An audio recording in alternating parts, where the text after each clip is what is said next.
First, they travel to Los Angeles, where Umania had lived before moving east. They discover that in 2005, Umania killed 3 innocent people there before vanishing. Working backwards in time, the prosecutors trace Umania's steps all the way to El Salvador.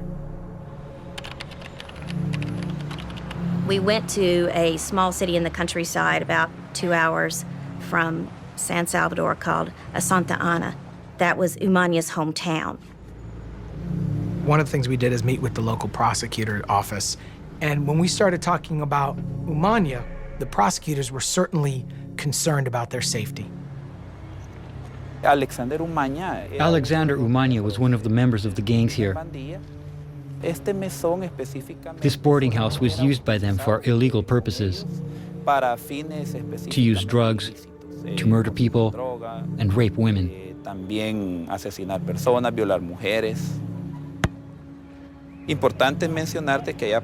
It's important to mention that before these crimes were committed in 2003, there were few cases of homicide of this nature in Santa Ana. I mean, the city still had a feeling of tranquility.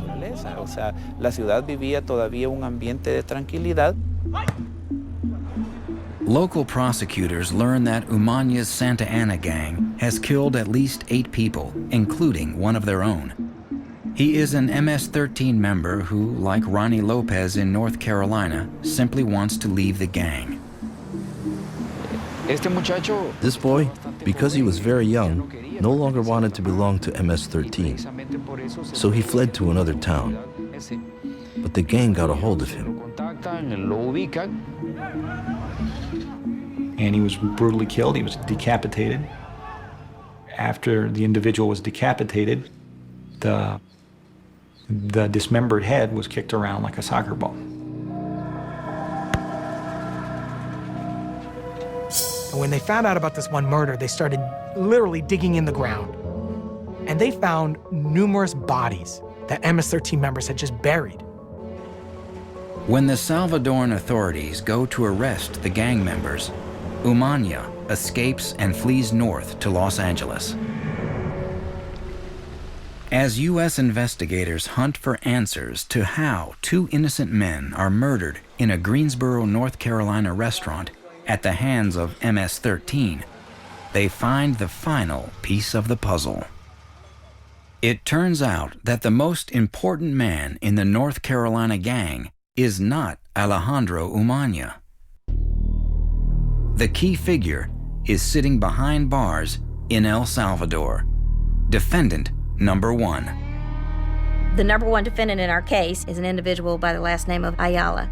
His nickname or gang moniker is Chacua. Flashback a decade.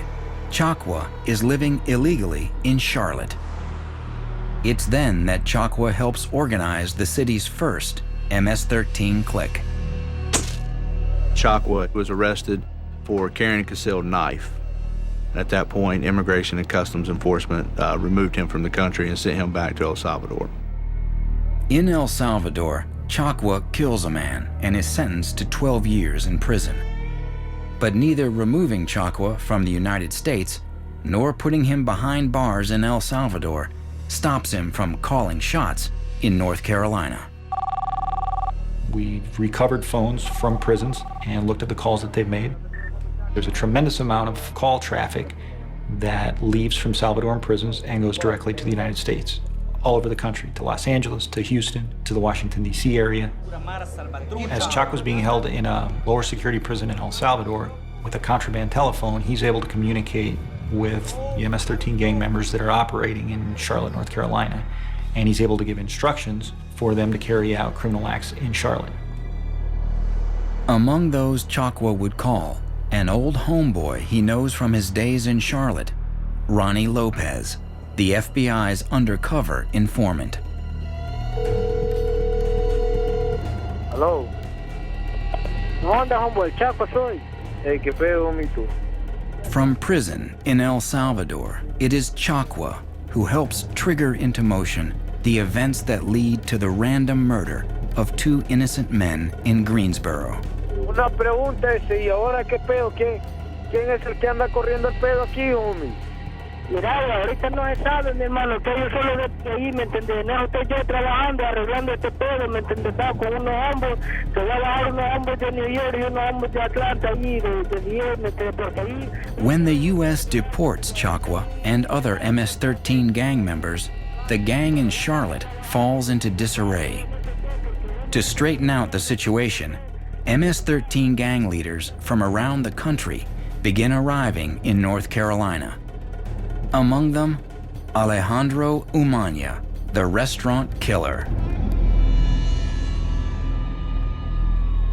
When we learn about Choctaw and his initial involvement in the Charlotte case, we moved him from the lower security prison where he was at to a higher security prison to cut off the telephonic communication from Choctaw up to Charlotte. In February of 2009, we planned to approach Choctaw and to see if he would talk to us. He was defensive and defiant. He wasn't interested in talking to the FBI.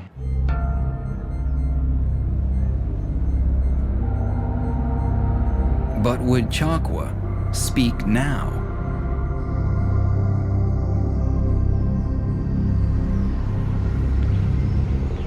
Deep inside the jungle surrounding San Salvador is El Salvador's most secure prison, Zacatecoluca.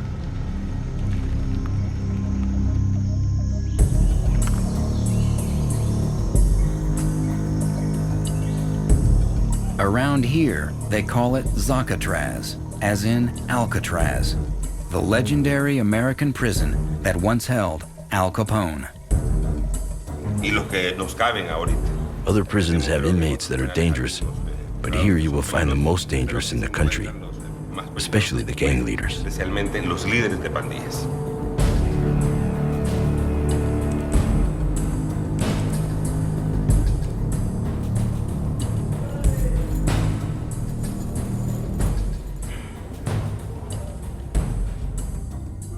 Tell me about Ronnie Lopez.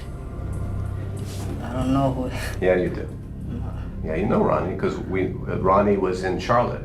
You were friends of Ronnie, no? No sé quién es. But he talked to you on the phone several times. He testified about that. Esas grabaciones no sé de cuáles llamadas habla él. A ver, él no vale nada, él ya no existe ya para nosotros. Ajá.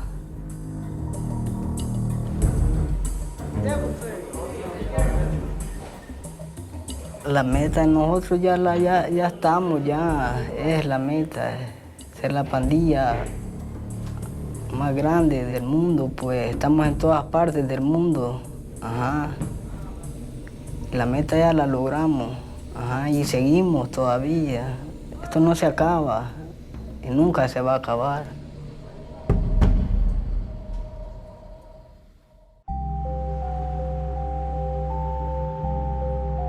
At the trial of Alejandro Umaña, the prosecution's star witness is the gang informant, Ronnie Lopez. For 2 days, he tells the jury of the MS-13 gang in Charlotte, its origins, its crimes, and how Umaña brags of killing 2 brothers that night in Greensboro, telling Ronnie to smell the murder weapon. By wearing a wire and recording hidden video, Ronnie delivers a vivid picture of the Charlotte clique. The jury got to see an inside look, a first-hand look of what MS-13's like. And it was just laid bare and plain for everyone to hear about their goals of domination. El motivo de esta SAMI es, ¿me entiendes?, para ponernos en coordinación, ¿me entiendes?, en lo que es allá en las áreas de Charlotte, ¿me entiendes?, a nivel nacional, ¿me entiendes?, en todo este estado. Ronnie has violated the golden rule of gangs. Never snitch on your homeboys. Clearly, Umaña felt that Ronnie's testimony was significant because he was very agitated while Ronnie was testifying. And as court adjourned and Ronnie was walking past Umanya's table, Umanya threatened to kill him. He said, "You're dead." After a month-long trial, the jury announces its verdict: guilty on all counts. Before the judge delivers the sentence, Umanya is invited to address the court. He didn't have a lot to say except to thump his chest and say, "And as for the rest, Mara Salvatrucha," and threw up the gang symbol. He was saying to the court, it doesn't matter what happened here. I am and I will always be Mara Salvatrucha. Siempre se preocupa uno por su jomito, porque yo sigo siendo acción, rifando MS-13 de corazón, y estoy aquí hasta la muerte. Yo vengo de El Salvador y hasta ahora no ha habido nadie que represente mi tierra y su horror. Mara Salvatrucha. Umanya receives the death penalty, the first transnational gang member ever to receive capital punishment in federal court. It says to members of MS-13, if you want to bring your gang to the United States, then you better be ready to face some justice in the United States. People are going to start backing off a little bit. We'll slide up. Let's just see where he goes. Connected to the first location.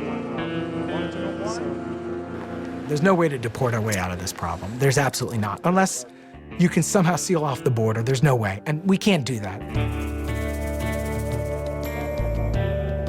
So there has to be a solution that takes into account deportations as part of it, law enforcement and jail as part of it, partnership with El Salvador and help them strengthen their law enforcement as part of it. But also, we have to figure out how to get kids out of gangs.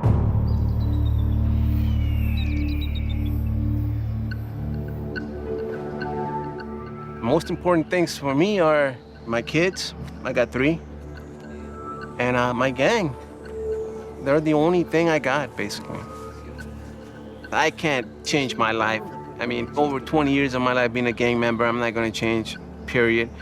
Do I want my kids? No, I don't want my kids, anything to do with MS. I want them to be, doctors, lawyers, whatever the hell they want to be. Not a gang member like me.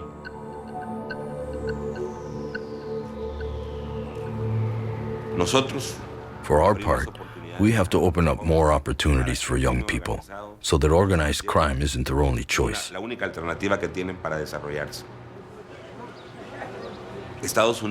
The United States, with all due respect, has to revise its deportation policies. Because like the returning of a boomerang, deportation policies are affecting the security of the United States.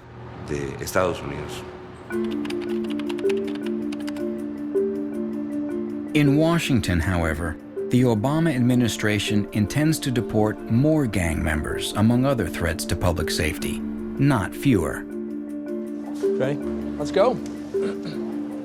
In March, Immigration and Customs Enforcement Director John Morton calls the press together for an important announcement. The 678 arrests made through this latest operation bring us to an important milestone. Our 20,000th arrest of a gang member or associate since we began targeting transnational gangs. We will continue to work to free our communities from as many of these violent gang members and their associates as possible. We will investigate and prosecute where we can. We will detain and remove where we can.